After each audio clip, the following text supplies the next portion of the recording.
All right, hello and welcome to the show.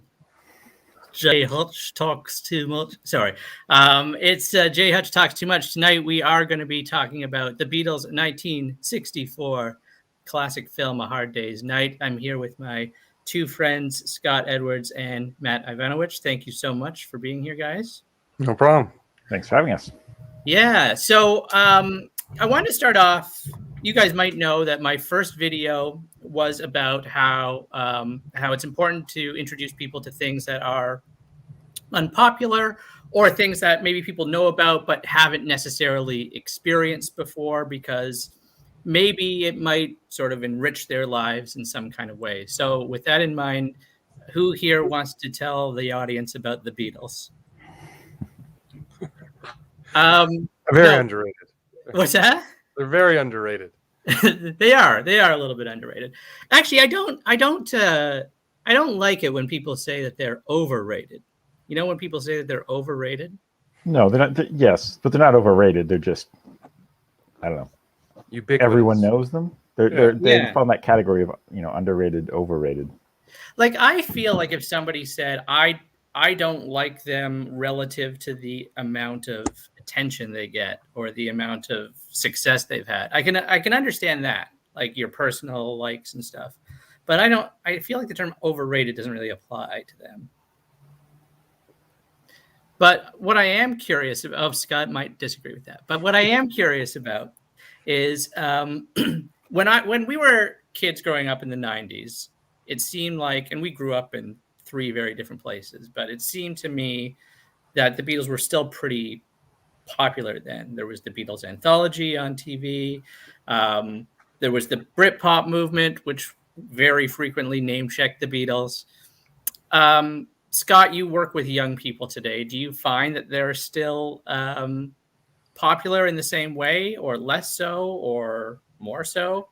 I don't know. I think I was thinking about this because we talk about music a lot, and I teach a media class, so the kids I always on the questionnaire I always ask like what kind of movies do you like, TV shows, or music, and the Beatles still are like a frequent, like probably I would say one of the biggest bands that gets mentioned. That's been pretty consistent the whole time I've been teaching. So I think like they are so well known. Parents getting their kids into it as well over time. Although I think that's waning a bit as the parents move farther and farther away from that time period or whatever. Yeah. But they're still one of the more frequent bands. They're now seeing a lot of like Led Zeppelin seems almost as popular or like the more popular than the Beatles. There seems to be a thing with Led Zeppelin right now with a lot of young people. Do you think that's because of that other band whose name I can't remember right now? You guys probably know them. They're a current band, like a young one, and they're obviously very. What were you something saying? Van Fleet. Yeah, Greta Van Fleet. Yeah, it's like Led Zeppelin cosplay. Yeah, yeah, exactly. So that's probably why Led Zeppelin's big. but even though those guys sort of like that group was sort of popular for a while, like I'm sure they're still popular and stuff, but I remember like sort of peaking. But the Led Zeppelin thing still goes strong for whatever. I don't know why, for whatever reason. So you see Led Zeppelin, Gorillaz, you see a lot of, which is Really? Really? Yeah, I would say like if I had to pick four, I would say Nirvana, Beatles, Led Zeppelin, and Gorillaz of like older bands, not of today. Like you still get a lot of like Bieber, or, some of those guys, or more modern like hip hop artists or whatever are pretty popular now too. But of like the older ones, I would say like not of their era. Those would be the four I see the most probably, which is interesting. Like to see like Nirvana, like to see who else joins this like pantheon. Because when we were younger, it was like the Beatles and that era, and then we have like Nirvana seems to fit. Gorillaz seems a strange choice, but yeah, Nirvana doesn't surprise me, but the Gorillaz does. Yeah, for whatever they got legs. Like I think it's the cartoon appeal or whatever. Like most people, like they don't know anything about Damon Albarn or Blur or like even like Jamie Hewlett. Like they don't know the artist or anything. They know the lore. Like kids know the lore a lot, and they tell me about the band, the fictional, and I don't know any of that stuff. But I'll tell you one thing: I stole a sign of Gorillaz off the street lamp, but that was promoting the album and stuff. It's still hanging in my classroom or whatever. So they think I'm sort of cool for that. But I don't think they have any idea that Damon Albarn is probably pushing 60 now, and like or at least mid 50s probably. Do they think it's cool because it's Gorillaz or because you stole something? They probably think it's lame that I stole it, but they think it's neat to have a Gorillaz poster, and then they find it probably uncool that I know more about the music and the band than they do, although the lore thing they love and stuff. But yeah, it is weird to see them in that group. But I think the appeal of the cartoon characters really, it probably grabs them when they're younger, and then they just kind of hold on to it or whatever. But yeah, the Beatles still show up a lot. It's more of a vagueness to the Beatles too, like where I think before there was sort of like a focus on certain eras and stuff. Yeah. Now it's just I think what they have now that we never had is like access to the entire library of music. And so, where we before there would be like fans like I know I was of the Beatles, but that was more like a niche thing before. Because you're not listening to the Beatles on much music, or you're seeing that content there, or any radio stations aimed at my age group.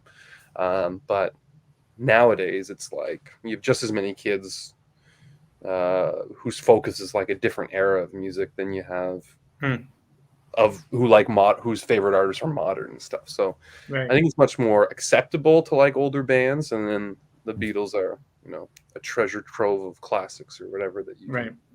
get into. Well, that's good. That's a good thing, I think. That's good to know. Yeah. Now, Matt, correct me if I'm wrong, but if memory serves, you probably were not as big of a Beatles fan in high school as maybe Scott and I were. No. Probably no. I started getting into the Beatles, I guess, late in high school. I mean, when the anthology came out, that was the first time I really was aware of the Beatles as a thing. Right. But yeah, it was still a few more years until I was, really into them.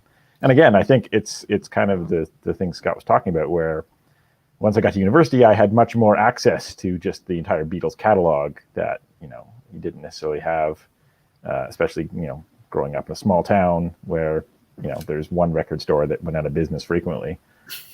And they were never cheap CDs back then either. Like they were like, Yeah. $22.99 for an album or whatever. And like you never got them on like, they've been out for the ones I always were the like 89, 88, like the original CD versions of them were around when I was a teenager. And so they were never new releases, and they were quite pricey. And I don't know, 35 minutes compared to Be Here Now. I mean, twice the album on this. No, that's an egregious example. That's a particular wrong one.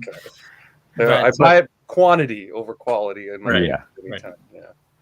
But even though I wasn't into the Beatles necessarily as much, I was very aware of them as a thing because there's a whole mythology built up around the Beatles, and I think that still sort of persists to this day. Mm-hmm. Well, that kind of maybe brings me to the movie, because do you think that the movie is one of those things that plays a role in mythologizing the band? Maybe more. Yeah, and certainly helped build up their characterization, I guess, in the 60s. Yeah, I think the movie probably, was specifically made for that purpose, to sort of build up the mythology of the Beatles as this band. When did it come out? When was the release? Like I know it was 64, I think. Yeah, August 64. So by the time that the movie comes out, they have broken America. I think that they start making it almost as soon after, just quickly after they have broken America for the first time. And they come back, and I think they start filming it fairly soon after that, maybe around March of 64. And they're recording the album, A Hard Day's Night, at the same time. And then I think both the album, I could be a little bit off on my dates, but I think both the album and the movie both come out in August of 64. Maybe July, something around that time. July or August of 1964, in that realm. But I mean, how many times would the American audience have seen them other than Ed Sullivan in February or whatever, and going to see them in concert and a couple other appearances and stuff? So I imagine for North America, this movie would still be, other than that one live performance you watched on TV a while ago, like a pretty big introduction to the personalities. Yeah, and even then, like the Ed Sullivan show, which is obviously a monumental show in their history, wouldn't have given you a great idea of their personalities. Although I guess there was like just a ton of magazines and stuff that would come out all the time about like their favorite color is this, their favorite food is that. So they probably got to know them a little bit that way. But I think you're probably right that the movie would have been an opportunity for American audiences, maybe a lot of English audiences too, to really get to know them as real people. Well, fictionalized versions of themselves. Yeah. It's a documentary, Matt. It's a documentary. I know that they kind of came out, certainly John, I think, in retrospect, comes out hard against their portrayal in that movie. But really? I think he's kind of critical. He's like, we weren't really like the mop tops in A Hard Day's Night. But I feel like that movie is, from what I see of their sort of, at least their public personas at that time, fairly close to who they were. I mean, I think that the guy who wrote it, they get a writer who comes in and like hangs out with them for a weekend and basically writes the script based on what he has gleaned from his short time with them. And I think he does a pretty good job of nailing down their personalities. Yeah, I think that's right. You know, John's the caustic one, and George is the quiet one, and Paul is the cute one, and Ringo's the sad sack. Yeah. And like that scene where they're at the party being like interviewed by everyone, and like what do you call that haircut and stuff, like it's very much like the press conferences they had. Yeah. Some of those lines were taken actually from a real press conference, like the mocker line. Yeah. So I think it's pretty close to, I mean, obviously it's a dressed up version of the Beatles, and they're not showing the stuff that they would never really want revealed to the public, obviously, like, you know, their intense amphetamine addiction or anything like that. They're not really getting into that.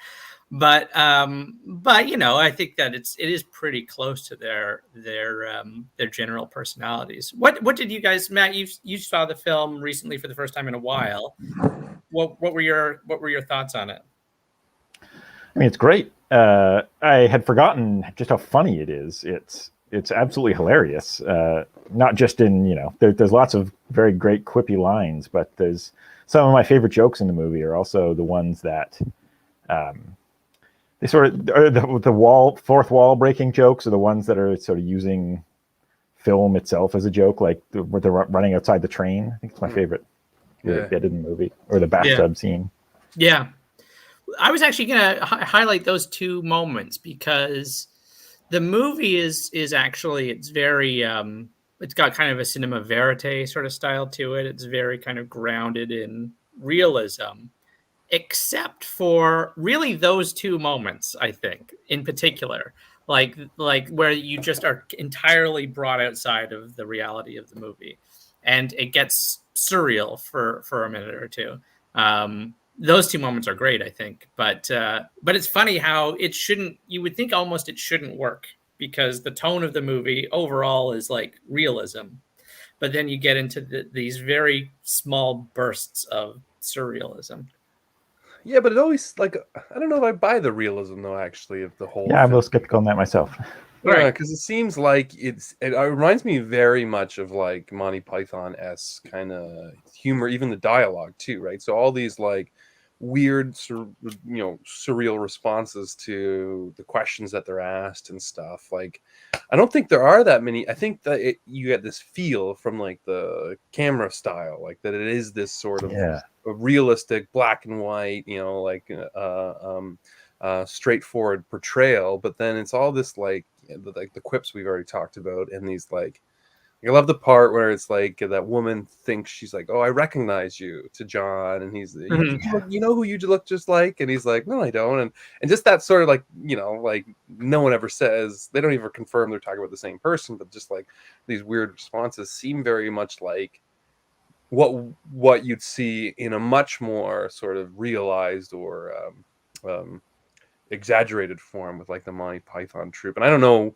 know, I know that was a little later, but I don't know how early those guys were working together, or if this was just like sort of like, you know, the sort of underground vibe of, humor in Britain at this time, of young people's comedy. I'm not really sure how that kind of fits in, but it does seem very quintessentially British comedy that starts with like that Monty Python era. And I don't know, the realism. I don't know. I don't see it, I guess. I mean, I sort of get it in the filmmaking style. Like Yeah. you said, it's almost like a documentary type filmmaking style where they've got, they're shooting on real locations, and they're using handheld cameras and sort of natural lighting and things like that. But yeah, then you get these really absurdist, surreal, winks at the camera sometimes, and then the jokes are very sort of over the top. So yeah, it's very much, I feel like it's constantly making a joke out of itself. And I think that's true in the plot and the subject matter too, where they're constantly reflecting on, authenticity and, we're in the music business, but it's all this prepackaged stuff that's happening. And the director, you have the character of the director, and you have the ad agency scene where they're constantly talking about, how this is a very sort of, it's constantly making reference to itself as a movie, I feel like. Yeah. I mean, I think that scene with the ad agency is a great. I'll talk about it more. Yeah, we'll talk about it more later, because I think it's a really great scene. The only thing that I would just add to the whole realism bit, because I agree with you, there are a lot of kind of, and one other thing we could talk about is people, the phrase that people sort of used in my reading in the last couple of days on this movie to describe the last 10 minutes of the movie is Keystone Cops. And there is a kind of like guys being chased around by police officers with the stick. And so there are very, I mean, obviously that didn't speak to anything that was ever going on in reality for the Beatles. But I guess all I would say is that yeah, the look of it is real. The story is also fairly like, in a minute, actually, I'll read out, because I think to some degree maybe I'll talk about this now. I think to some degree the movie is reacting against a lot of sort of musical films that came before it,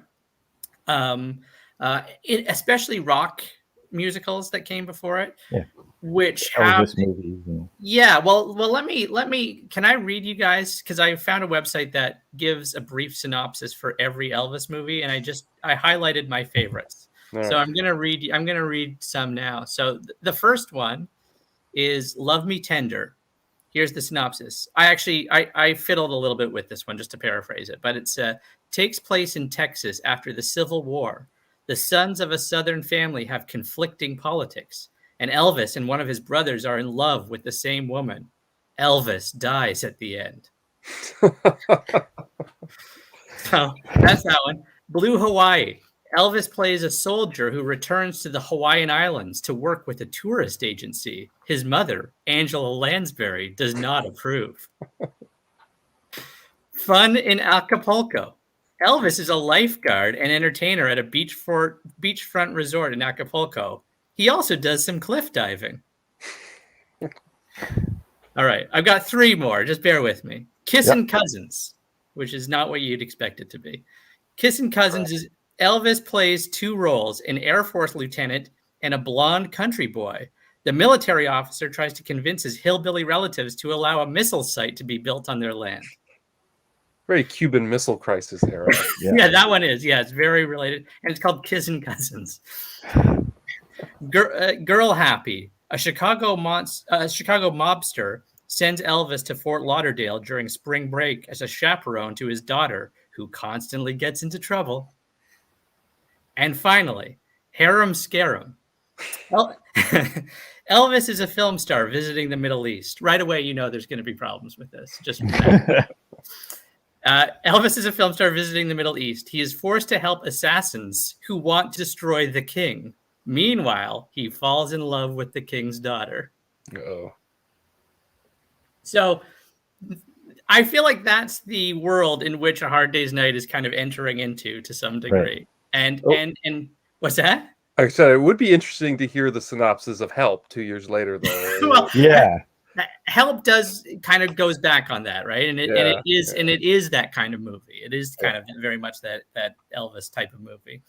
With the distinction that it's the ring to the secret cult, isn't it, that he has? Yeah. That's right. With the distinction that Elvis never plays himself, it seems. Yeah, But the Beatles Elvis always never do. plays himself. Yeah. Which, yeah. Or even when they're running from cults, they are still the Beatles and stuff too. Yeah. I don't even think Elvis ever did any cliff diving. I don't know. I don't think we can be sure about that. We'll have to check into that.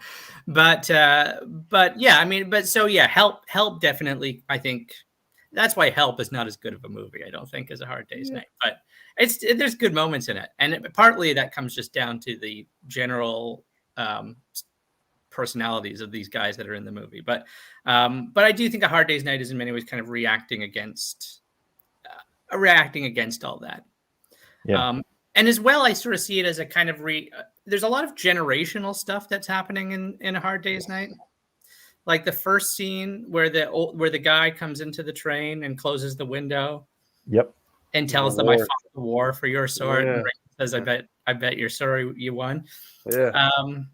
I think that there's a lot of that going on in the movie. Like there's a kind of this thing like we are part of something new, and we are reacting against something that came before us. I don't know if you guys saw that. No, definitely. I think there's tons of generational stuff. There's that guy. There's the guy in the field. They're like, "Oh, sorry, we hurt your field, mister." Yeah. There's the ad agency guy again. There's the director. He's sort of a... All the people, the interview scene that we already talked about are of that like old establishment, right? Of media gatekeepers or whatever that don't understand how to make these guys presentable or whatever. But right. Yeah. But then, interestingly, the most, the young generation isn't the agent of chaos. It's the oldest generation. That's it's the true. granddad he's really the agent of chaos in the movie. Yeah. Which Yeah, let me focus on the granddad for just 1 second. I'm gonna share. He is very clean.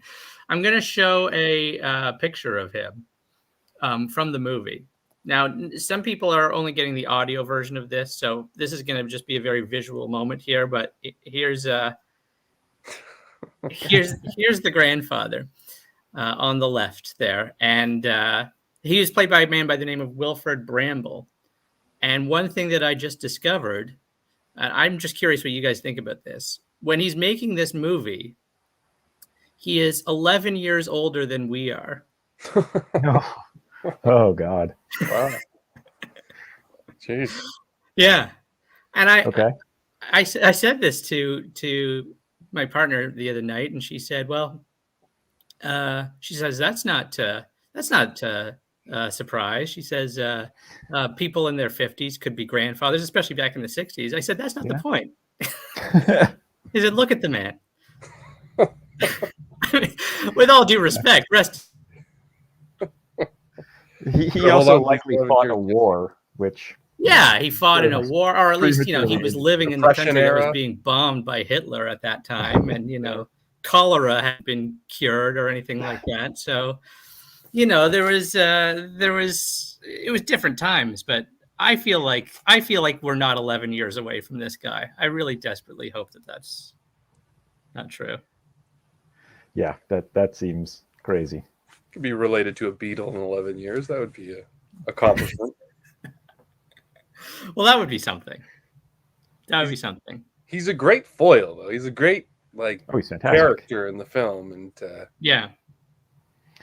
So one thing, yeah, go ahead, Matt. One thing I recently learned, which by reading the Wikipedia page for the movie, is that the actor played a character in a TV show that was very popular in Britain, where he was constantly referred to as a dirty old man, which is why in the movie he's constantly the joke of he's very clean, which I never got until a few days ago. But I always thought that was a hilarious joke, that regardless of getting the reference. Yeah, I mean, I had just read that too, and I think that I always just thought, okay, they're playing off of he's a dirty old man, he's very clean. But the fact that it's related to the show that he was on obviously would have made it a lot funnier to English audiences, I'm guessing, British audiences. But yeah, he is great in the movie. Do you think he's the best performance in the movie? No, I think it's John. John, or the bathtub scene alone is. I do like Ringo. I like Ringo a lot in the movie. I think Ringo definitely gets to stand out. Yeah. It's like, do you remember that time, Matt, when you and I were watching the Monkees movie Head, and you were convinced that the movie was? Well, Ringo stands out in Help too, right? Help is essentially because he gets the ring stuck on his finger, so he's essentially the central character driving the plot. Yeah. Well, and he gets that moment in this one too, where he's out on his own, leaves the. Yeah, it's all the conflict revolves around where's Ringo? How do we get to Ringo? Yeah. But he does go on. Ringo does go on to be the movie. Like, if there is someone, I wouldn't call him a movie star, I guess, but Ringo does go on to do movies, I guess, after the Beatles ends, in a way that the other three don't. So I suppose he would have had more natural acting instincts than the other three. So do you think that was Taylor written around the fact that he was better on camera than the rest of them, or is this just sort of happened, do you think? Because he does have, I mean, even like his TV work with what's it called, Thomas the Train Engine and stuff like that. I mean, yeah, I don't think it's necessarily acting chops of like Anthony Hopkins required for it or whatever, but he does a good job of it and everything. And so did they focus the plot on him because he was good, or did this career come up because he had that experience or whatever? I don't think they would have been able to know for A Hard Day's Night. I just don't think there would have been enough time for them to know who is the best actor out of them. Obviously, I think when they were making Help, they probably at that point saw, well, the best, maybe the most significant performance out of the four was Ringo, so we'll make him the kind of the star of this movie. But I don't think so. I think maybe he was just. I still think he was probably the most personable out of the four, and I think he was already that maybe by that point, and so that might be why he ended up getting. I don't know if you agree with that. Does that hold true? I suppose, I don't know. They were all personable. I mean, I'll say that it's hard to really pick. I mean, George maybe less so than the other ones. They were all pretty personable. You got to figure it can't be Lennon and McCartney as the star, though, like either of them, right? Because it's sort of like, they're the focus of the band, and it would. I imagine it might be causing tension if they were like, focusing so much on Paul or focusing so much on John, and so. You got the quiet Beatle, or you got Ringo with the weird name. And nobody's going to be jealous of Ringo. Is that like he's a better sort of like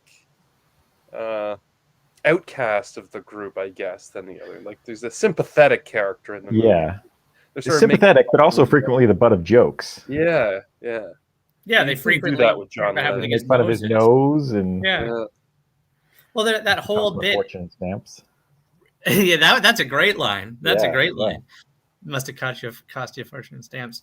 The other line too, which I missed. That's the thing about this movie, is I keep catching lines every time that I see it. The line before that, when he's bringing all the mail. For those people who haven't seen it, what happens is they bring in a whole bunch of mail to the band, and they say, "Is there any for Ringo?" And there's none for Ringo, and so Ringo's all upset. But then they bring in a whole pile, which is just for Ringo. Mm-hmm. And John says, "It must have cost you a fortune in stamps, Ringo." The joke, I shouldn't explain the joke. People should get that joke. And but then just before that, though, George says he comes from a very large family. It's very under the radar, but that's there too. I see. Yeah.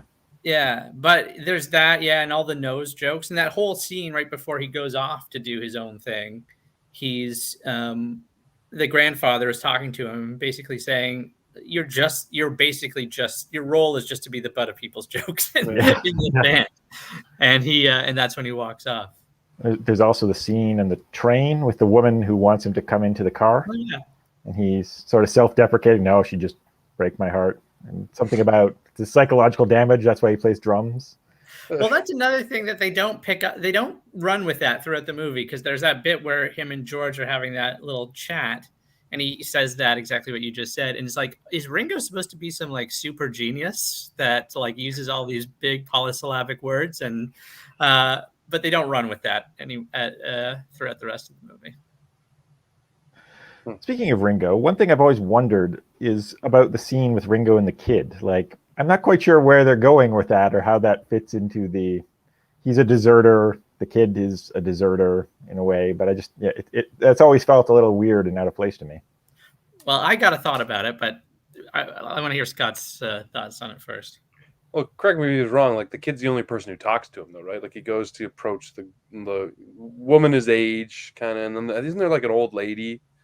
Or someone else scorns him in the town too, and then there's a scene in the pub where he tries to play darts and and so I don't know. Like, it just seems to be this outsider that, and the only person he can talk to is this little kid who's also, I don't know, sees himself as outsider just because of his age, though. So I don't know, like, maybe like that, not the genius perhaps that you were talking about earlier, but man-child instead. But I think the key thing with that kid is that he and Ringo have that chat, but then the kid runs off and he joins his friends, and there's 3 friends. Yeah. Right. So it's basically these 4 kids. And so Ringo kind of watches over at them, is like, oh yeah, I should be with my friends now. And I think that that's maybe part of the thing that sort of starts to turn him around. Because one of the things that I read, one article that I read about this movie, and I disagreed with this part of it. They said that the grandfather, who's obviously great, and we've talked about how great he is, but somebody said that the grandfather is the most rock and roll out of everybody. He's more rock and roll than the Beatles in this movie. But I don't agree with that assessment, because, or at least it's not a version of rock and roll that I like, if it is rock and roll. Because as they say in the movie, the grandfather is, as Paul describes him, a guy who hates group unity and tries to basically destroy any kind of harmony between people. And I think that that's important, because the Beatles, if not at that point, at least throughout the rest of their career, become the antithesis of that. Like, the Beatles is a very sort of universalizing project. Whether they are successful in doing that is another story or another argument. But it seems to me like the Beatles is about universality to some degree.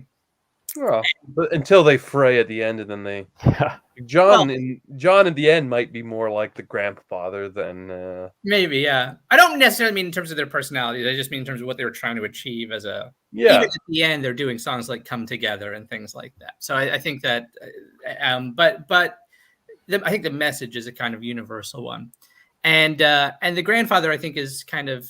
I think that's another thing about like the old guard. Like, the old guard was this very individualistic thing, and now we have the Beatles as this kind of group unit to some degree. Yes. Although they sort of make fun of that idea too, where like the guy in the train who they all tell him, oh, we want the radio on. There's more of us than there are of you. And then they sort of prattle on about socialist thing, but they're mocking it. They're not serious about it. They're mocking the idea of class cohesion or their, Yeah, I don't know. Yeah, you're right. I mean, I wouldn't say that A Hard Day's Night is reinforcing a socialist message necessarily, but I do think that there is a I don't know. I mean, the Beatles themselves were such at that point such a kind of tight unit. It was I think Mick Jagger who referred to them as the 4-headed monster, because they did everything together, and they listened to the same music, and they had the same sense of humor. And I mean, that's why they had to fire Pete Best at the end of the day, because he was just not in their league in any way, right? He wouldn't have their hairstyle. He wouldn't do anything. There is this kind of like, cohesiveness to them.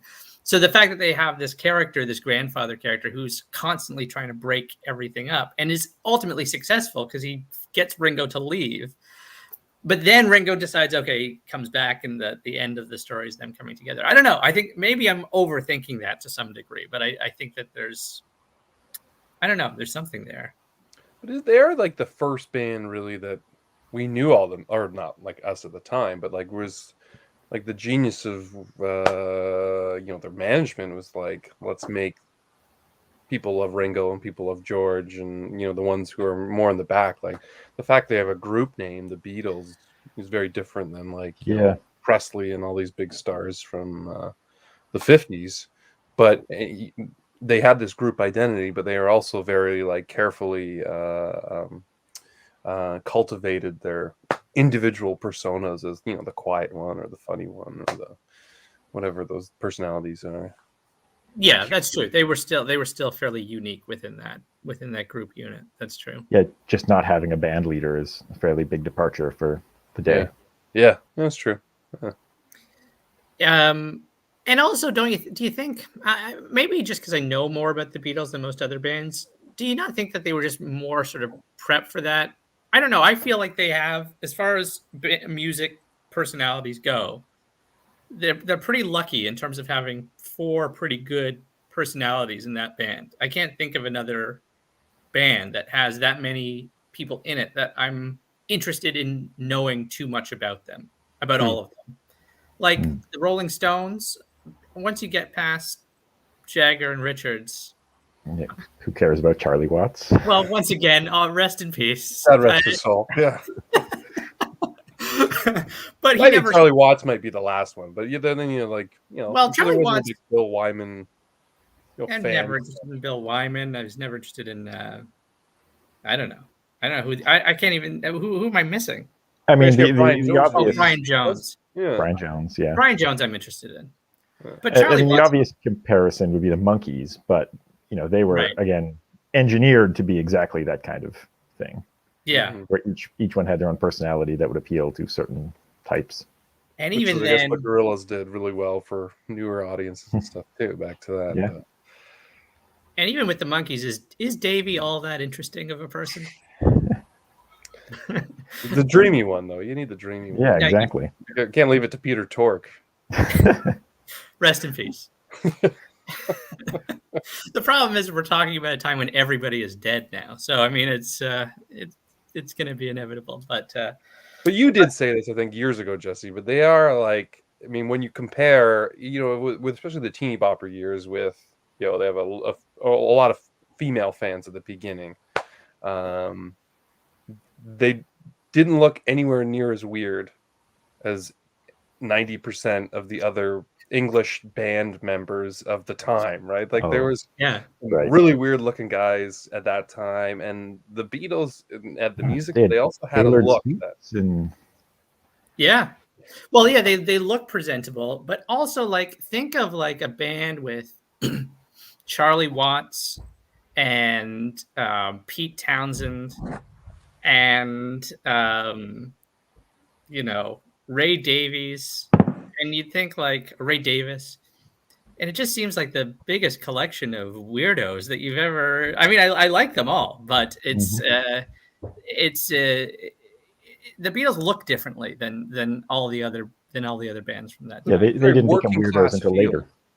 They did become weirdos later. What was that, Scott? So there's a like working class look for a lot of musicians that the Beatles didn't really totally fit into. They were like, I think they kind of had that sort of appeal, but they were much more polished. And then Matt and Brent mentioned the suits and stuff and everything, but they were, you know, long haired for the time, but they were like a very refined, like the MC Hammer of their era when it came to like sort of safeness and stuff compared to like, you know, I guess Keith Richards is like the Easy E or whoever of that era too, and like, but he grew into that too, though, don't you think? Like I feel like Keith Richards wasn't quite that. But even back then, he looks like a, I don't know, you know, like someone that you if you ran into like in an alley in, you know, London in 1963, you'd be like worried he's gonna clock you in the head and steal all your pence. I don't know. But, I'm glad you brought in an English reference there. That's yeah, like I don't know, like very very much like the Gallaghers, I guess. Like there's a lot of musicians that I think would fit more into that sort of northerner versus southerner, kind of civilized versus kind of shaggy. Although I think that's actually a theme throughout the movie is the working class background and the northerner versus southerner. Well, that's what Ringo yells at the cop. Yeah, southerner. Yeah. Which is interesting. I mean, that's because I was gonna ask. One of the things John Lennon said once was that he said that the Beatles were the first working class band to stay working class. and I'm sure he would have said that other bands followed soon after, but I don't think he would have counted the Rolling Stones, and I wouldn't count them either. Like the Stones are not a working class band; they're a profoundly middle class band, I think. Yeah. But I think that there is something to what he's saying. If you compare them to like the things that came before them, they're a very honest and authentic band to come out at that particular time. It also seemed very like, I don't know, indulgent for the time too, though. Like, you know, when you see like, you know, the Kinks recording like albums in like 2 weeks and stuff, which, you know, seems more like a, you know, a working class appeal, where the Beatles were sort of the first band to get like the movies they later make and stuff, and taking like more than a couple months to record stuff like Sgt. Pepper, and like taking their time, or going to India. That like that doesn't, I don't know, that fits like that sort of working class appeal and or working class image that John was referencing. I don't know. Yeah, I think I wouldn't say they stayed working class. They stayed working class maybe until, you know, the mid 60s, 65, 66. But after that, they stopped touring. Right? That, like, you know, the touring seems to be like when you're no longer playing live, you can't really say you're connecting with the people. Well, I mean, I think okay. Well, what would you say if I think obviously they don't financially stay working class, because that would be impossible. But I think his point, and maybe you'd still disagree with this, his point would be that they stayed working class in attitude. I don't know how many factory workers are going to get time off work for a bed-in, though. I think can't come in today because I have a bag over me for the next several months and can't work the machinery at the mill. Like they do get afforded because of how popular and how great they are too. I would say they are, you know, comparatively to a lot of modern artists, they're very reserved in sort of their fame compared to, you know, what people can do now, and the excess of, you know, being able to do whatever you want and never told no or whatever. They are quite reserved in that, but I mean, for the time, they were very, you know, they had the luxury of calling their own shots in a way that, you know, I don't know how many other bands did at the time. Yeah, and I don't want to suggest that. Like I say, they were certainly privileged in a way that working class people were not. Sure. Once they started making albums, certainly. But in the movie, I think they're definitely portrayed as working class. Yeah. Repeatedly. Yeah, and even it's funny. I think Ringo made the comment recently about Paul, that he said it seems that Paul has lost his Liverpool accent, which was an interesting point, because I think that it's true. Paul doesn't talk the way he talked in 1964 anymore. Maybe it's because he's dead, and he was replaced with a very convincing lookalike. But it's true. I mean, even that movie is their voice is very much played into in that movie, I think, at least. Their accent, you mean? Their accent. Yeah. And at one point too, I don't know if you noticed this, but you know, the director of the show that they're doing, who's also very good in the movie, actually. Yeah. And then went on to be in, I think, every Beatles movie. He's in Help and Magical Mystery Tour, anyway. Yeah, he's really good too. But at one point, Paul does an impression of him. I can't remember. It's later on in the movie, but he does his impression of him in the film. So I think that they play on that accent thing. Yeah, and the ad agency guy mentions George's accent, and you don't have to keep doing it; but you can just stop. Right. Yeah. And there's also the scene on the train where when Paul is talking to those girls, he sort of puts on an affectation, a different sort of more posh accent. Yeah. Yeah. So yeah, the accent. One of whom is Pattie Boyd. Pattie Boyd, yeah. Yeah. You didn't notice that in your reviewing of the film. No. Yeah, Pattie Boyd. She's actually pretty prominent. like in that movie. In the train, like she and when they sing Yeah, in the train. She's everywhere, like on that train, like anywhere that could put Patty Boyd, she's there. She's at the table. She's the only one who's got in front of the fence when they're down playing in the kennel there. Yeah, she's all over. She's somewhere. Oh, and when they're all vacating the train, she's standing by the door as well. Well, I want to talk about that ad agency scene because that feeds into the point that I'm making about how, it seemed to me like the Beatles, one of the ways that they were distinguishing themselves from what came before them, like as I'm saying with this whole generational point, especially distinguishing themselves from the 50s where there was this kind of fake Leave It to Beaver style veneer on everything, where it was just like it was a whole kind of fictional portrayal of the world, and the Beatles were almost in many ways undermining that. And I think that the ad agency scene is a big part of that, because it's this company that's clearly looking to turn rock and roll into some kind of commodity that they can control versus this kind of uncontrollable thing that they have no power over. Yeah. But I mean, yeah, go ahead. No, go ahead. You go first. Yeah, I was gonna say, I think the whole movie is sort of really plays up that aspect of, this is essentially a commercial for the Beatles, and then that scene is kind of a winking twist on that, where it positions the Beatles as above all this inauthentic sort of fake trendiness. But at the same time, that's exactly what the movie is, right? It's commercial telling you how great the Beatles are. It's fantastic commercial, but it is. Right.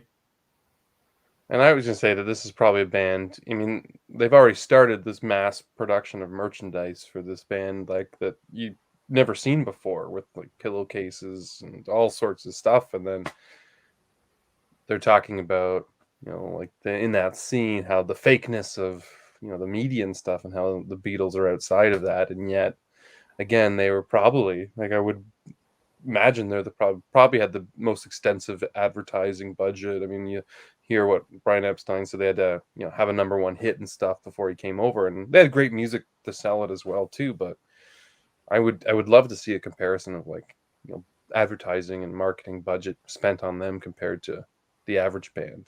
And then they do carry it over really well, like, or hide that over really well by appearing in the movie so much as like this straightforward, honest portrayal of these guys, just them hanging out. And so it is a brilliant commercial in that it tries to pass itself off as like home videos a lot of the time. And I mean, it's also constantly telling you, it's constantly breaking the spell where the whole plot is around them going on TV and these people pushing them to be on TV, and it really tries to show you the music as not this organic thing, but as a business and as an image that's being constructed.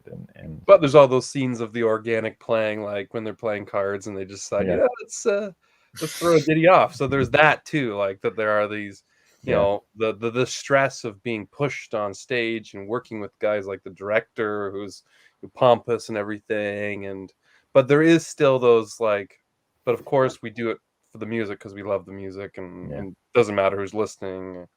Although I think that's when they're playing music on the train is the only time that it's sort of organic in the real world, where all the other songs that they play in the movie are rehearsals or those like out on the town scenes playing with a track playing over them. Which are again like that, very much the home footage, like home movies, like here they are unabridged and unrehearsed and everything. But so you do get those snippets, I guess.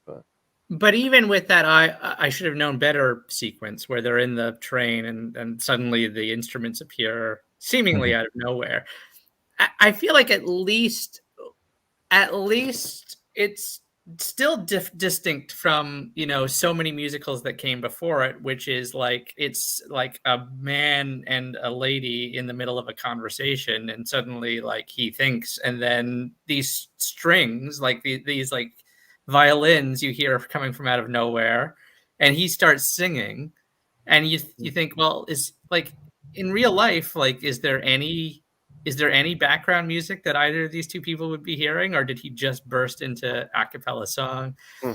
And you know, that seemed to be what the standard of musical was, and so this was kind of one of the first, I feel, to go against that a little bit, but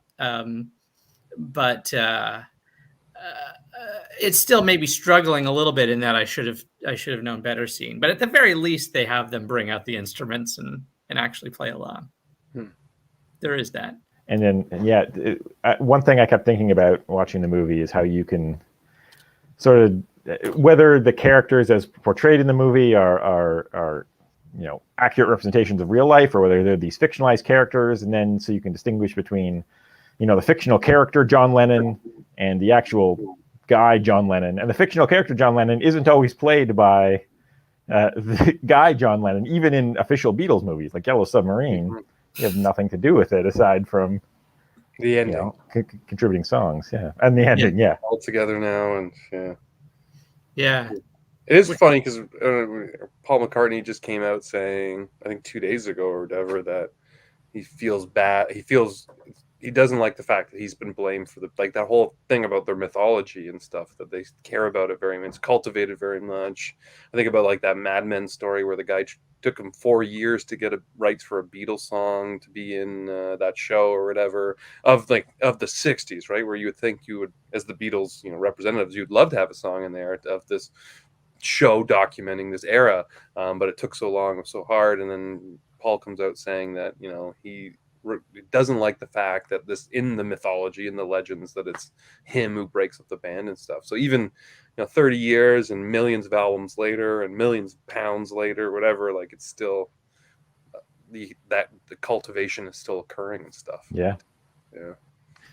And the fact that they portray themselves in films too, I think really adds to that mythology, or is part of cultivating that mythology in a way that Elvis, for example, never played Elvis in one of his own movies. So, you know, even though there's a mythology around him, it's not cultivated in the same way. It's not controlled in the same way. Mm-hmm.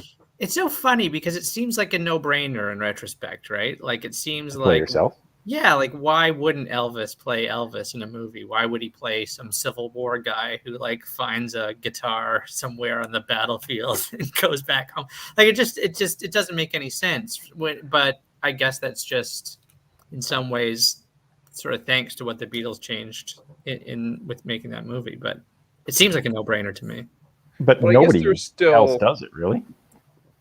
Like, can you think of any other bands that play themselves in their movies? Well, like the Monkees and stuff. The Monkees are post. But I think there's this idea like with Spice Girls. Spice Girls, yeah. Spice World. Spice Girls, yeah, that's true. The Ramones, Rock and Roll High School. Yeah. But then I guess there's not too many rock and roll bands who make a movie. Like it's not anymore. Really it's not so much a thing. But wasn't there I think the Jonas Brothers did one or something like that. Some of the the big pop bands of the era sort of continued that going a little bit. 8 Mile, Eminem. Does he play himself? I'm not 100% No, sure. not himself, but I think it's semi-autobiographical, right? Like he doesn't play himself in that movie. I thought that I've never seen it. I don't think I've seen it since it came out, but I don't think he plays Marshall Mathers. But I think he grew up there. Like it's very much like I think even 8 Mile might be like where he actually lived or whatever. But right. I don't think it's the same character, but right. I don't remember. Interesting. Yeah. So there's something else I wanted to ask. I was going to ask, if you don't mind, because it's interesting that we talked about this cultivation, but it's Magical Mystery Tour where this all falls apart, like the whole string of film successes or whatever. And that's when Brian Epstein isn't there. So, like, who is cultivating? Who is aware of this? Because when they do get the chance to do their free reign, it turns into that spaghetti eating and all, like, just nonsense. And So was it really them who I guess were so aware at that time of that public perception? And I don't know. They were also doing more acid by that point, so that might have had something to do with That's true. how it turned out. Yeah, I think by the time they do Magical Mystery Tour, they don't care so much anymore about their personas. But then they do Let It Be a couple years later, where it is the closest film to Hard Day's Night, even though one's fictional and one's an actual documentary this time. But like, it's almost the same plot as Hard Day's Night, or I guess these glimpses into the recording, but obviously the real one or whatever. So. And I don't know if I've ever heard of a band do that before too. Like, before the Beatles and Let It Be, did we ever get like a documentary? I know Bob Dylan had his thing earlier, and individuals, but we don't. It's the recording that I don't know if you would have ever seen before. In that, it's Dylan on tour and Don't Look Back and stuff. I don't think there would have been one before that. There's not one that I'm aware of. I never really thought of that before, of the connection between A Hard Day's Night and Let It Be. Like, I didn't think of them as being. No, me neither. That's a good point there.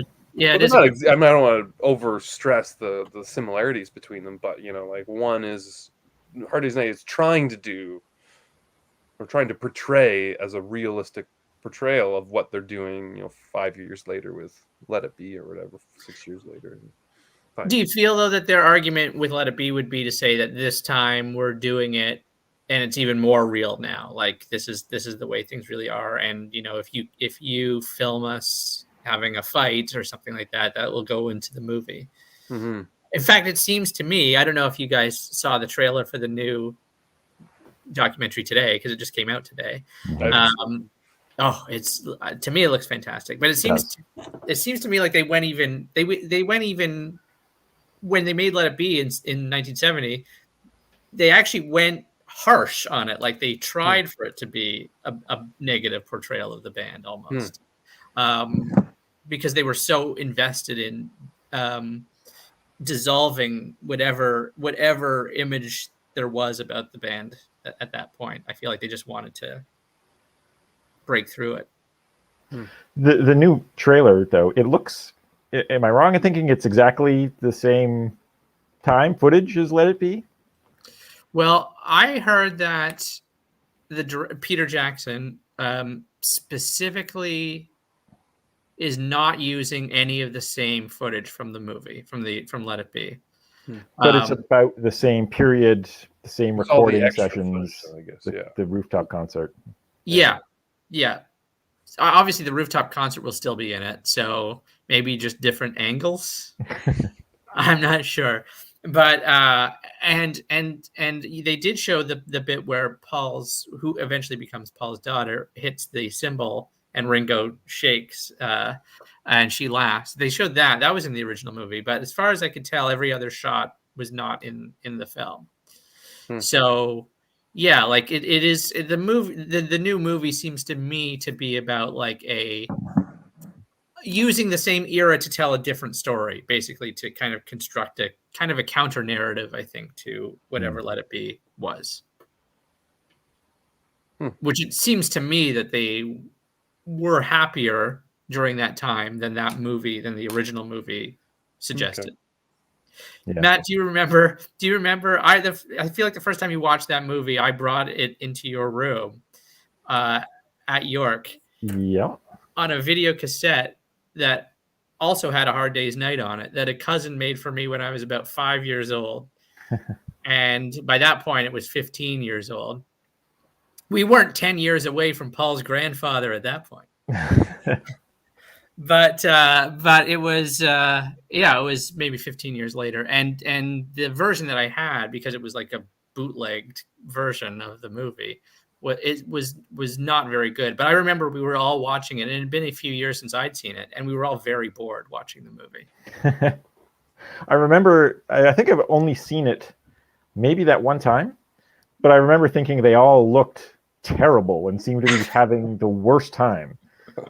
Yeah, it's a very depressing look at the Beatles. Yeah, so this one, I think the new one, I think, is meant to kind of or is meant to compensate for that one. So I was going to say before, if you guys still have a few minutes, do you have a few minutes? Scott, how's your computer doing?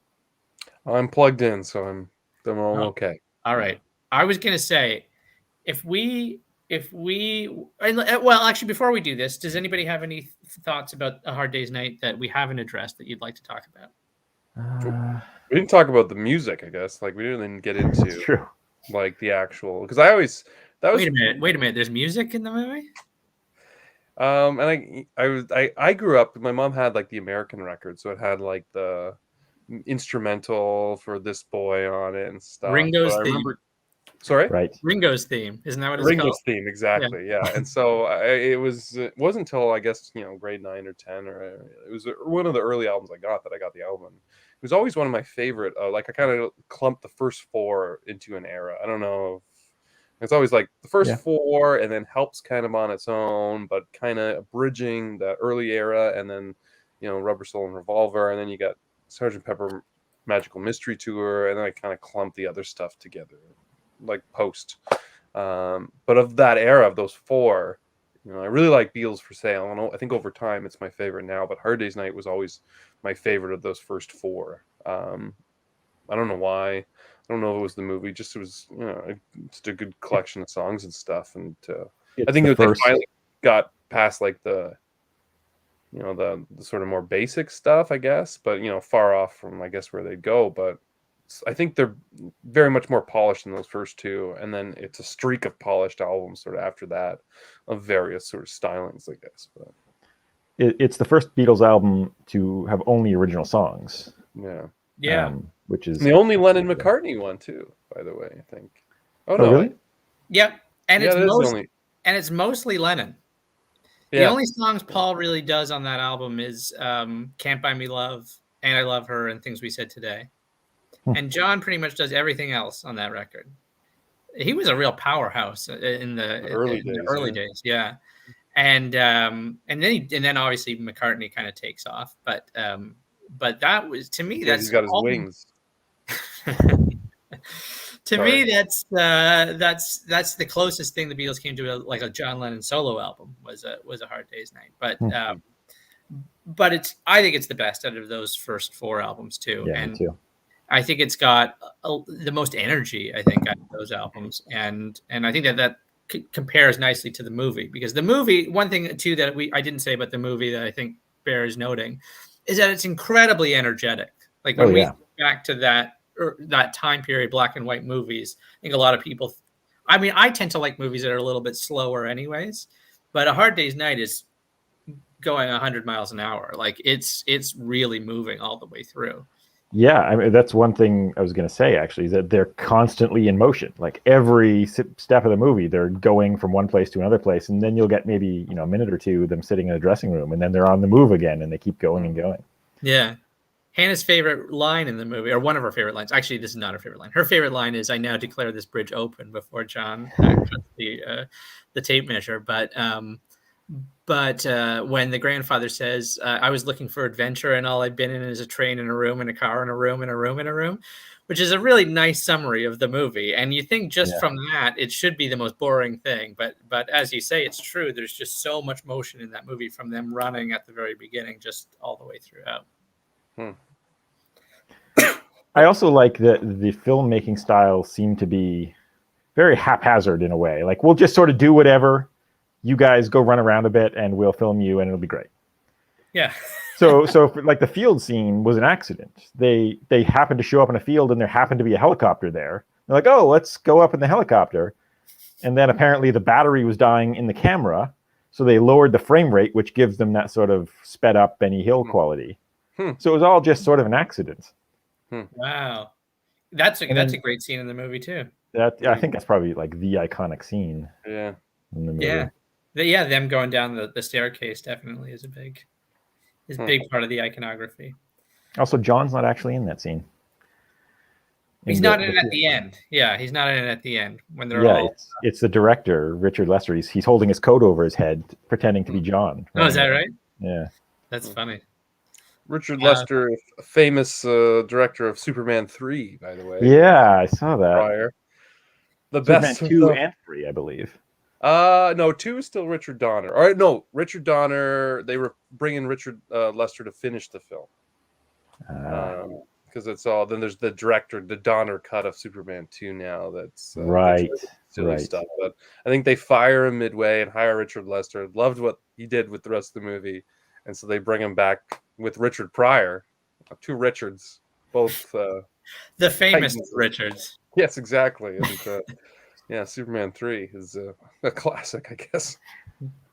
Didn't he do the 4th one as well? Did he do? Oh no, it was because there was a movie that effectively ended Richard Lester's career, or like he decided to retire when an actor on his film fell from a horse, and then eventually died from the injury. But it took a while. Like it took a while. Like it was internal bleeding, and it took a while. This has taken a bad turn, but it was the guy who was in Help. It was the actor who was in Help. One of the 2 mad scientists. One of the mad scientists is the guy that we've already talked about, who's in all 3 of their movies. Not him, but the bigger guy. He fell from the horse and eventually died. And then Richard Lester. I hope this is true. Well, I hope it's not true. I shouldn't say I hope it's true, but I'm pretty sure that that's what happened. It was either him or the guy who plays the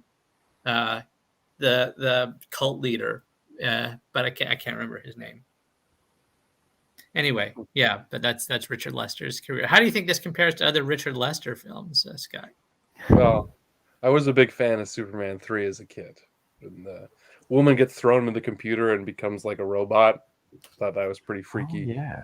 The missiles that look like it's a video game, that was like so super, the graphics were blowing my mind as an 8-year-old or whatever. But yeah, Richard Pryor is an underrated superhero genre actor. They should have used him more while they could, I think. But it's such a weird movie. But I remember having it as a VHS, like a copy of it, and I watched it a lot as a kid. And but Hard Day's Night, I guess, is better. Push comes to shove. Well, I also saw a movie that he did called The Knack, which was I think he did between Hard Day's Night and Help, and it's in black and white, and it looks very much like a Hard Day's Night, but I won't say much about it, except that it did not age well. I will just say that. But very popular in its time, I think. But yeah. Okay, well, what in terms of the music, well, Scott, what were your thoughts on the music of the film? Superman 3? No, Hard Day's Night? Yeah. Well, I said it's my favorite album of that era. You mentioned that. We've already talked about it. Well, what was your favorite song? What was your favorite song in the movie? I really like Hard Day's Night. I think it's the Ringoism too. That like this is like I always like that story that this is like just one of those off the cuff things that he says, and such a great opening, and like the chant at the start, like it's so it's probably Jesse knows living next to me that I get sick of the first tracks and albums. I'd always play the White Album Through the Wall in first year university, and I'd always skip Back in the USSR, and I think were you purposefully playing it through the wall? What's that? I heard it through the wall, but you were purposefully playing it through the wall? Well, it wasn't directly directed at you. The speakers were against the wall. Right. My mini speaker with the tape deck and everything of the late 90s, but I don't like a lot of the first tracks and all the Beatles, or not my favorite. But Hard Day's Night is probably my favorite opening track on a Beatles album. I can't think of Taxman? Even Taxman. I mean, it's a great song. I wouldn't say I don't like it, but I wouldn't put it even in like the top 3 or 4 of that album. They usually got a rocker. And I mean, they're like, I drive my car. I've never been a big fan of Back in the USSR, another rocker. But like, as far as a high energy, Help, I would say actually, Help and Hard Day's Night might be my favorite lead songs off any of their albums. Yeah, this is Sgt. Pepper, also, great as a conceptual opener. I always like the Reprieve more than I like the starting track too. I do too. Yeah. I think it falls in the same thing. Like I can hear it too much or whatever. But Hard Day's Night still fresh. Help still fresh. So I think it's not so much individual songs too. It's the consistency, I think, of that album too. Like it's just there Yeah. aren't any songs that I dislike, or ones that they all kind of fall in the same range of quality, I think. Yeah. And it's a pretty a good level to be at. And I think, as you're saying too, Hard Day's Night has like, it does seem to have like a piece of everybody in it, because it's a Ringo title. It's got both John and a really good Paul part. Like Paul in many ways has the best sort of melody part of that song. And then it has the George 12-string guitar solo. Which that was another thing, that was their sound of 1964 was it's all over that album. Yeah, and is this the first album that he really used that on then? I think it is, yeah. Yeah. And then that has on harmonica, that album as well.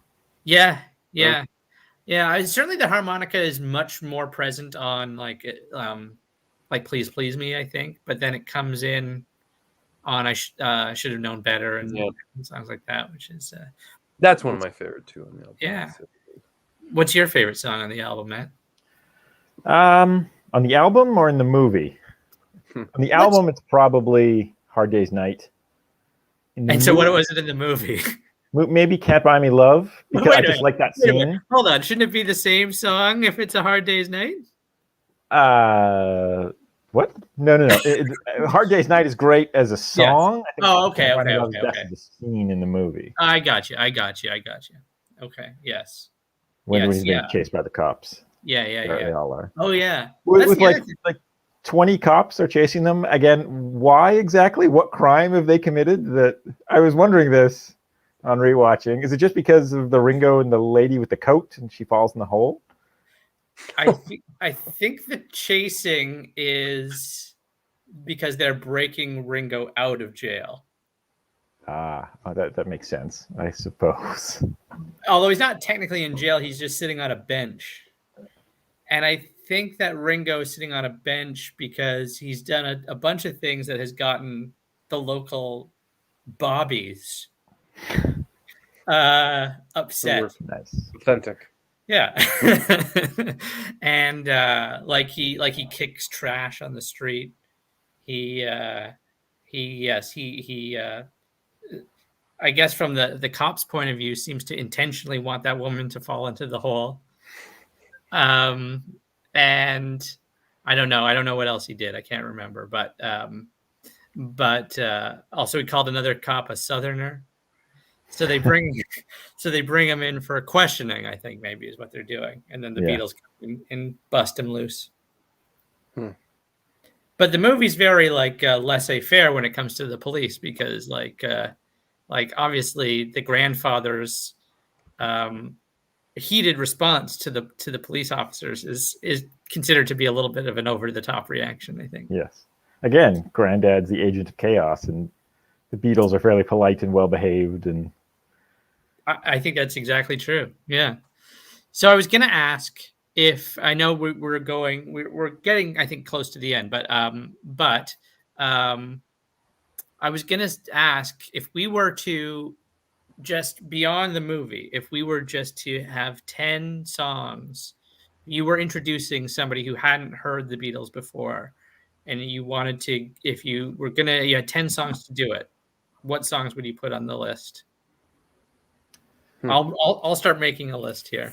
I mean, I think it would be the sort of the obvious ones. All You Need Is Love. And would you put that on there though? I guess, what's the purpose of this? Like to impress someone with their songwriting skills, or to give them a slice of the Beatles? That's a good question. Well, what do you think would be the best strategy if you were trying to introduce somebody to the Beatles, to impress them? This is hypothetically someone who's never heard the Beatles before. Like, I think All You Need Is Love is certainly one of their quintessential songs. Like, it's nowhere near the top of my list, like a favorite one. But if you had to get Hey Jude, All You Need Is Love, Strawberry Fields, some of the Come Together maybe but I don't think any of those, other than maybe Strawberry Fields, I would put as like my favorite on like a best of my own, for my own listening. So I think I went through and picked like my favorite song on each album once, but I think you know, the Beatles, I think I take for granted a lot of the time too. Like, All You Need Is Love, I kind of find kind of boring now because I've heard it so much or whatever. But you know, when Yeah. I was 16, I thought it was, you know, amazing and great. But now my favorites are more like, you know, For No One or Yeah. I'm Only Sleeping. I might put on there from like some like Revolver, like. Okay, well, okay. So let's do this instead of making the list. What are your top 5 Beatles songs if you had to pick? Strawberry Fields would be on my list. Eleanor Rigby, maybe. Penny Lane.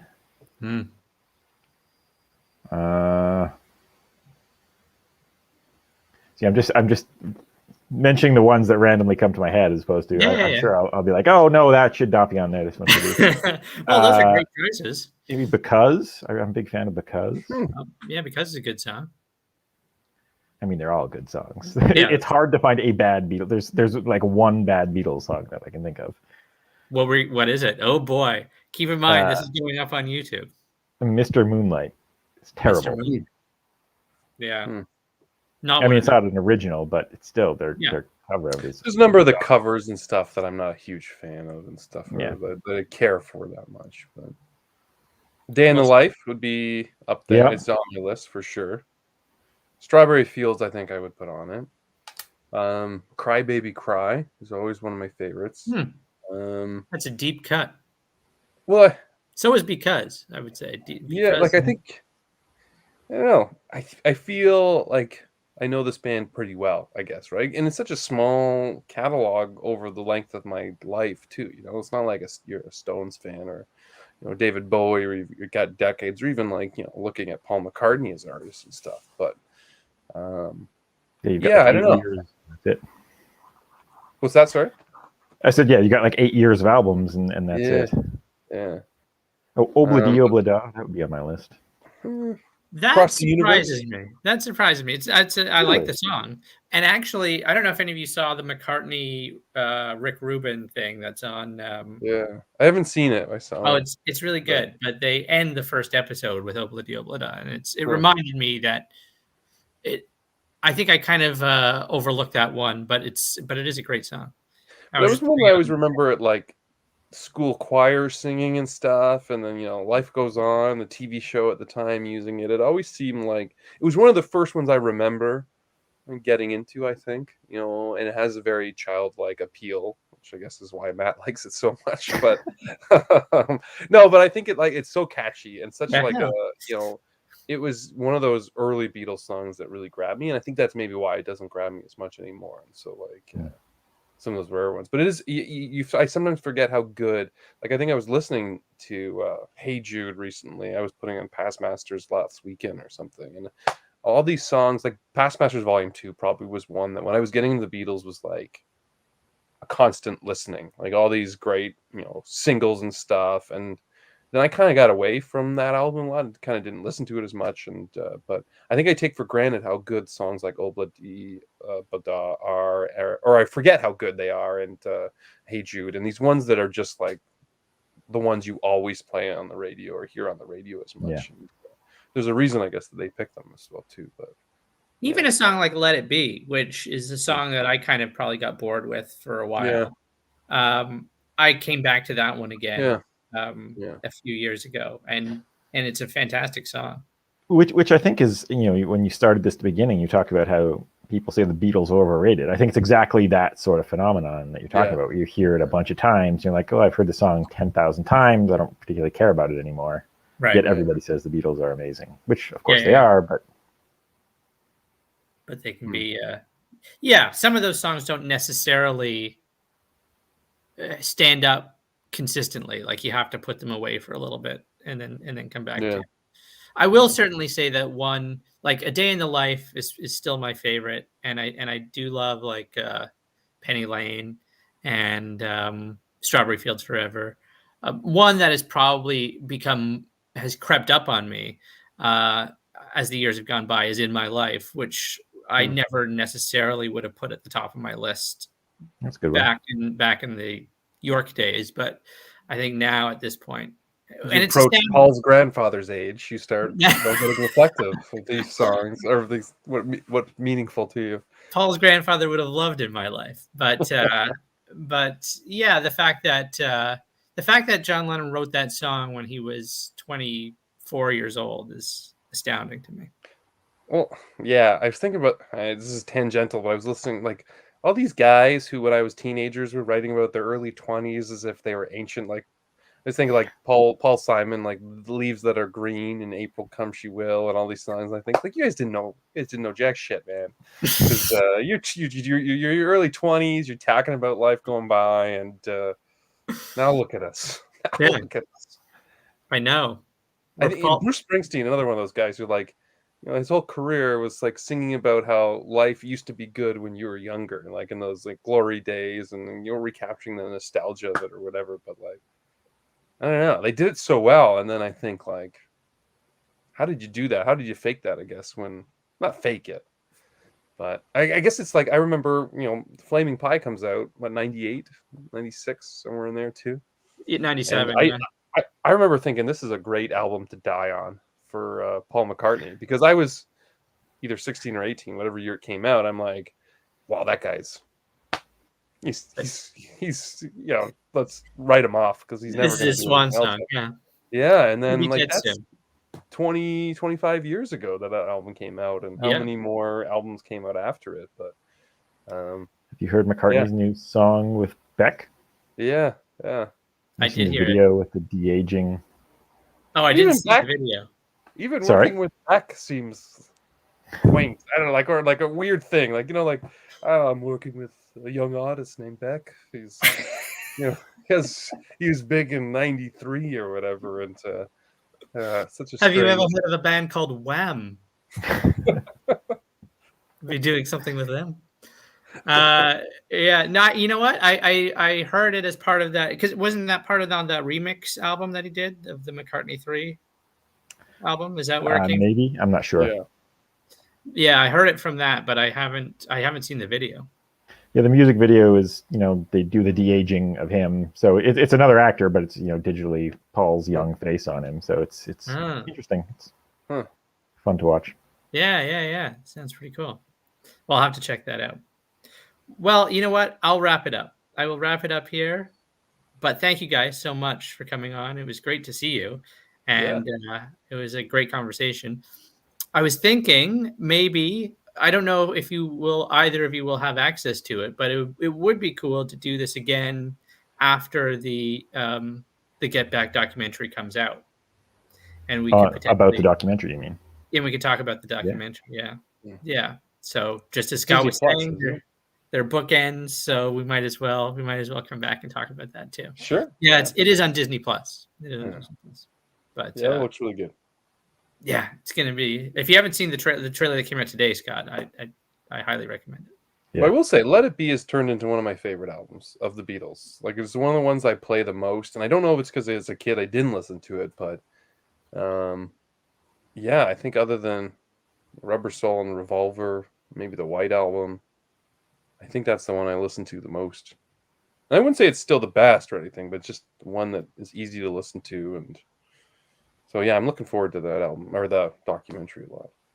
The thing about Let It Be, sorry, I know I said we were going to wrap it up, but the thing about Let It Be that's a bit odd is it just doesn't have the same kind of like cohesion as the other albums, or isn't so non-cohesive like the White Album is. Like the White Album really kind of skirts by on that, on just being the album that's not cohesive, but Let It Be doesn't quite reach that level, and it doesn't have the kind of slickness of Abbey Road or Sgt. Pepper, or the kind of cohesion of Revolver, Rubber Soul. So it does kind of fall by the wayside a little bit, but it's they're still at the height of their talent, and they're full. It's full of great songs. No, I agree. I like the roughness. I like the unpolished. And I probably really didn't hear that until I'd already heard all the anthology stuff too. Like in a way, like like I think what 94 that anthology came out, which was really when I was, I think with 94, really getting into the band. And I think we had like my dad's tapes and stuff of like Let It Be, but I didn't really listen to it that much. And then you heard, I think there's something really cool about hearing the unvarnished versions of all these songs, and then an album of that was the actual one. I don't know, kind of grew on me, I think. But Do you like Let It Be Naked? no, I don't No, at me all. neither. Like I don't think I've listened to that. And since the year I bought it, I liked it for a bit. Like it was kind of cool, but I could not get into the production of it. I really like. I don't know. I think it's a really cool album, and it doesn't sound as Paul maybe would have had. But I have never had a problem with the Spector stuff, like the orchestral parts and stuff. And I like Dig It. I've always liked the Maggie May and then those like little snippets of songs and stuff. I think it's kind of cool, kind of sounding album. And yeah, I don't know. I know you're always making apologies for Phil Spector, but I think that I think that the only reason the only reason no, I will not say that for him. I will not say that for him. But Wilford Bramble, yes, that was a stretch. But not Phil Spector. Right. I think the only reason Paul's upset about that is because it was an Alan Klein decision. Mm-hmm. Yeah. I don't think he really would care otherwise. It doesn't sound all that unlike anything the Beatles would have ever done. No, I agree. It's different, but it doesn't sound. It's like something he would object to. This is a guy who had frogs singing on one of his songs once. So, like, I mean, I don't see why that would be the thing. Phil Spector's strings would push him over the edge. But yeah. Anyway, we'll end here. Thank you guys so much for coming on. It was fun. Great conversation, and I hope you come on again. And I'm just going to put our closing music on here, and all the best. Oh, thanks for having us. See you guys. See ya.